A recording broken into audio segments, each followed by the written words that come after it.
On joue depuis 2 minutes, touche rapidement jouée à 5 mètres de la ligne, le lancer sur Jola qui n'a même pas besoin de sauter et tout le pack qui pousse le talonneur Olé AVI derrière la ligne. Le premier essai du match, le 6e de la saison pour AVI, le phénomène samoan qui a failli relâcher le ballon au dernier moment, mais l'essai était bien valable. On y reste.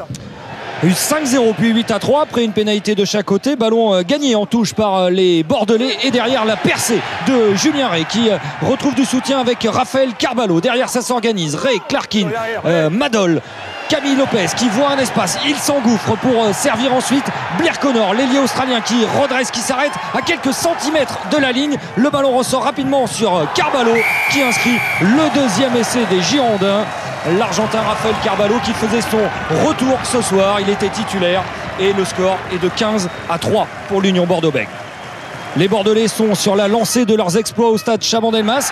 Encore un ballon volé en touche par Justin Pearl. C'est quasiment la même action que tout à l'heure avec Ray, Le Bourris, Connor qui rentre dans les 22 mètres, croise avec Taleboula qui retrouve Le Bourris à l'intérieur. Julien Ray à nouveau.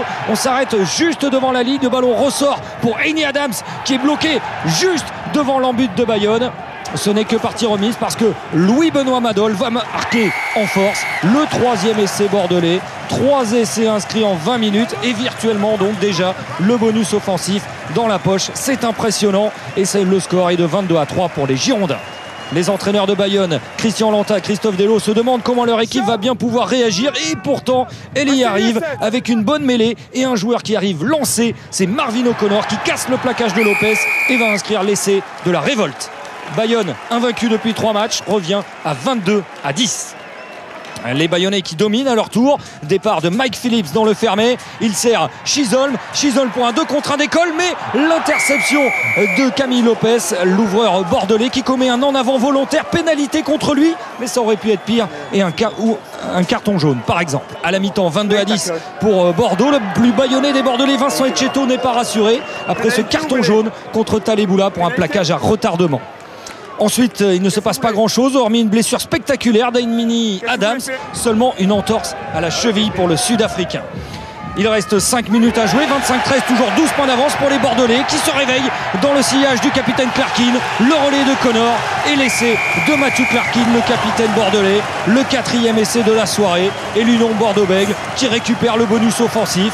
L'essai est transformé et le score passe à 32-13.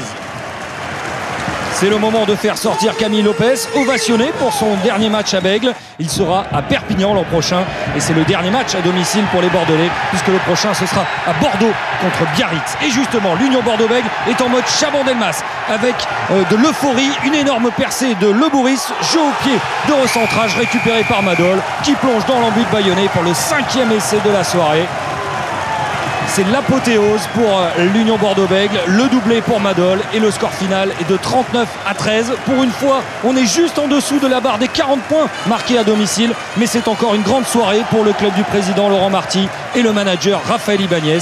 C'était la première victoire de la saison au stade André Moga et elle est bien dans la lignée de cette fin de championnat joyeuse pour les Girondins.